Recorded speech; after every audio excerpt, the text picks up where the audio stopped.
Welcome everyone to the Black Founders Forum. I want to thank Anita Lane of Sensei Communications, Anaki with Start Engine, and the members of the Multicultural Employee Research Group for Equity. So a bit about Start Engine. Start Engine is the leading US equity crowdfunding platform, which happens to be hosted on AWS.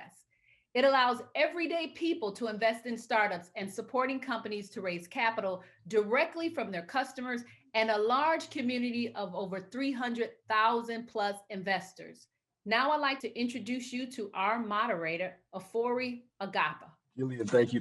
Look, we are here to talk about a very important topic of equity as it relates to access for capital for Black and Brown founders. A key goal of this conversation is to raise awareness to the fact that everyday individuals can now invest in early stage startups. So we're going to first start with founder Dawn Dixon Opagane. My company is Popcom, and we build software and hardware for automated retail. So we built the software to make vending machines smarter and allow any product to be sold in machines, including alcohol, cannabis, and pharmaceuticals with our technology. We do for vending machines what Apple did for the telephone, the cell phone. Next founder up is Isaac Hayes III. The name of my startup is Fanbase, and it is a social media platform that allows content creators to monetize their content through subscription and virtual currency.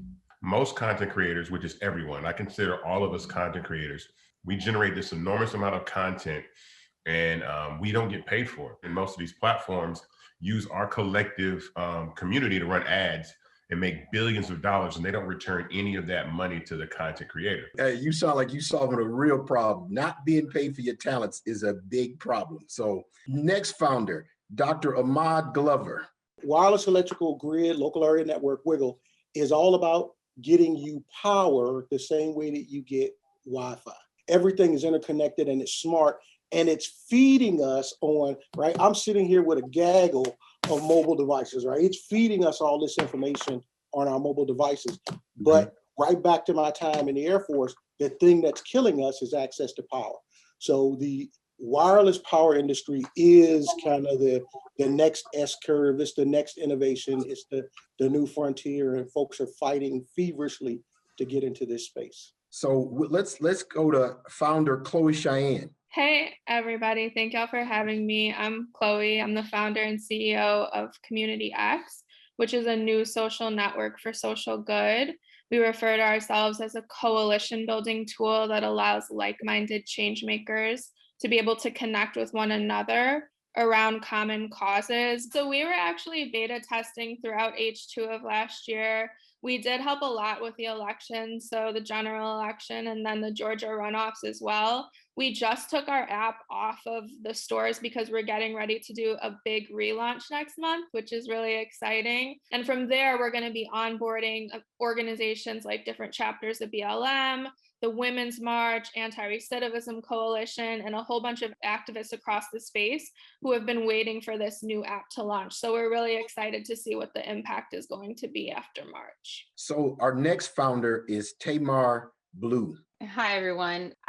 So Mental Happy is a network that matches individuals with other individuals within a positive peer support group. So whether you're navigating divorce or an injury or illness, you're able to find a network of other individuals who are going through the same thing that you can leverage information from. And then also there are health professionals that offer really great practices for emotional wellness and moderators that help to keep the group safe.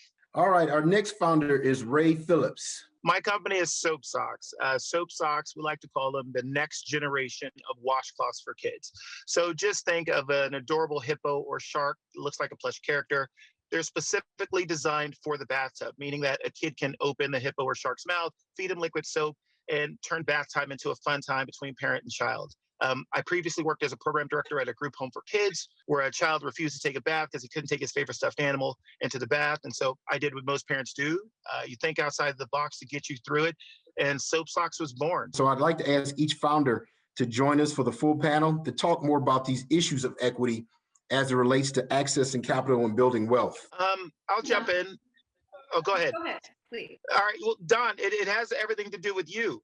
When I first came into this space in terms of considering even working with Start Engine and thinking outside the box, I, like a number of entrepreneurs, were like, wow, I think we have a lot of opportunity. We have traction, but we don't have the money to grow. And my experience was unique, though. I would go around the country into different boardrooms, and most cases I would be told a gentle no, we're not investing in this type of product, we're not ready. And so I had to find other creative ways to bring my goal of turning it into a company a reality. It goes back to just community building and transparency, because what I found is investors are so understanding and they're patient if you tell them really what's going on. If something's not going according to plan, if something goes wrong, just communicate that with them. If you're delayed, just communicate that with them. If you were supposed to push a software update and you raise money for it, or you lost a team member, and that's what the community building is all about, because the Start Engine investors are really our number one advocates. So what do you all believe are the biggest challenges for assessing capital for founders in the Black and Brown community? The accredited investor rule is really a big problem. People don't understand that to invest in seed stage companies and private companies, you had to be an accredited investor up until 2012. And that means you had to have a net worth in excess of $1 million minus your primary residence, or make over $200,000 a year. And that rule had been in effect since 1933, all the way up to 2012, till the Jobs Act got created. And so you have to think about the amount of opportunity missed by poor people, people of color, Black people, women throughout, this country that never had a chance to throw $5,000 into an Uber, right? And then have it turn into $24 million. And that rule is in place, they say, to protect the investor, right? Which I think is a little BS in my opinion, because you don't have to be an accredited investor to go spend $10,000 on lottery tickets. You don't have to be an accredited lottery ticket purchaser or an accredited gambler in Vegas, right? And so the Jobs Act really paved the way for companies like Start Engine to find that niche, to be able to allow people to invest in your company regardless of their net worth and their income. And so we have mostly over 4,000, mostly African-American investors who are first-time investors who get a shot at joining, into seed stage companies like mine that can maybe be part of a unicorn and have that success story about how they invested small and it led into a big return. So I think that rule was just, a really roadblock to having access to capital. You have all of these startups that are mainly founded by white Ivy League educated men who then bring in their friends to join them as co-founders or CTO, whatever, and then bring in their other friends to join them as investors. And then they build these companies and they IPO, and those are all of the people that are benefiting off of the success of that company. But what people don't think about is the fact that the actual people that make up the user bases that build the value of those businesses are people like us, like Black Twitter, for instance. But how many of us benefited from the IPO of Twitter, and how many of us are still, having to really push Twitter to push on their DNI and hire us at the corporate level?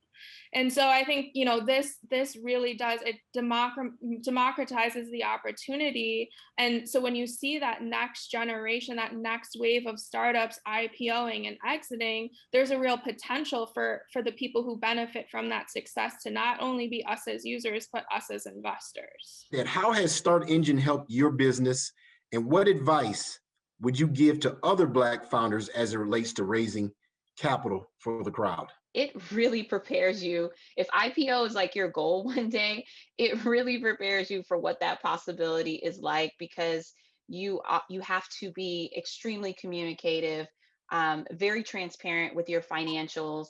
And, to Isaac's point, there are intricacies about my financials that I didn't understand had I not gone through that process with Start Engine and their due diligence process. So you do grow as a CEO in general. What do you believe are our biggest barriers to wealth within building in the Black community?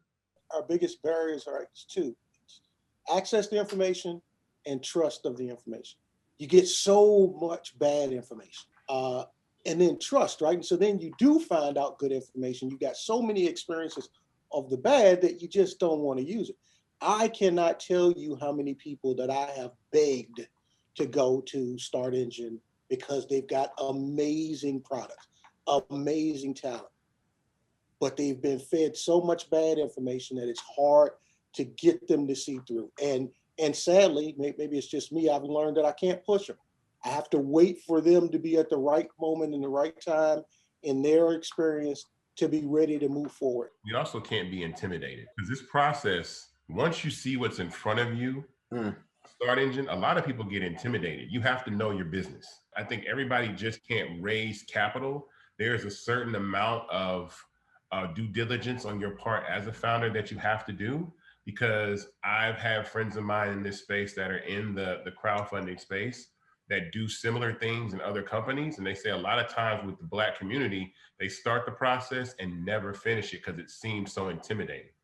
And so that's another thing is with these companies, you really have to really dig in and make sure that you understand the business and don't be intimidated, because it's not just as simple as, hey, hook me up with Start Engine, I'm gonna start raising money on Tuesday. It don't work like that. There's a process. And so really understanding your business and understanding, what you're going to be up against in this process to really understand that you can't BS it. You got to know your company and it'll work out fine. I would say people thinking about entrepreneurship, you really just don't know until you go. You can sit and write a business plan for days and think through it, but until you actually go out and find these communities, until you actually build that product or figure out how to build that product, the story and the parts and the things that you need are just not going to show up from where you are. People who are looking at Start Engine as an investment opportunity, I think the best advice I've heard from one of my investors, she said, I literally had to just pack my lunch for the week and not eat out just so that I can invest in your company. So when we're looking for those ways to kind of create equity for ourselves, I can't afford it, or I'm going to, just kind of invest this money and forget about it. I thought it was very interesting how she thought of something that she was willing to sacrifice for participating in Mental Happy's long game. So 2 pieces of advice there. I would say start to build your community, start to create your email list, start to think about, preparing for your campaign before you need to go live, because it does take, I say, spend about 3 months preparing to go live, preparing your marketing materials, engaging your community, getting people prepared. That's the real thing that happens, because a lot of people think you just go on Start Engine, it's live and it's ready if you're going to just invest. Start Engine does help you promote your offering, but you have to promote it yourself to get to a certain milestone before it'll really kick in. So engaging your community from day one is really, really important. So I say get your social media aligned, position yourself as a thought leader, start doing reach out to podcasts and blogs, and just have your media and your marketing in queue. So when you do get approved and you're going through due diligence, your marketing is already planned ahead, because that is really a part that people don't focus on. They're focused on trying to get approved and be compliant, and then their marketing just doesn't happen. I believe that's why many campaigns do not reach their maximum, because they weren't fully prepared for the market. All right. Well, thank you again to our founders. I want to say thank you. I learned so much as well. So I have just a few call to actions. If you are a founder, get your products or your services on Start Engine, right? Start Engine will allow you to, your friends, your family, and your fans to invest in your business immediately. If you are on Clubhouse, many of us are on Clubhouse. If you have your iPhone, if you got your Android, you can't. But if you have an iPhone, you can. Start Engine has a club or a club called $1 Billion Exit. They have weekly pitches. Email pr@senseicommunications.com. Anita, if you could put that information in there. I was on it last night. Mr. Wonderful, Kevin O'Leary, was on there from Shark Tank, and the founder of Start Engine was on there. So if you want to get your pitch, that's a great place to be on. Last but not least, I would be remiss if I don't mention Amazon and all the different resources we have. So if you're interested in building an Alexa fund, If you just want information on AWS startup, or if you just want information on resources and support from Amazon and AWS, please go to merge.com on our contact page, and the subject line just say interested. So that means you're interested in everything that I just talked about. With that, again, thank you for joining our Black Founders event. And we just want to thank all the panelists and everyone that joined us. So awesome. Well, thank you so much for joining. Shout out for Detroit Ben and all the Ben chapters and everyone else. Bye-bye. All right, guys. Bye-bye.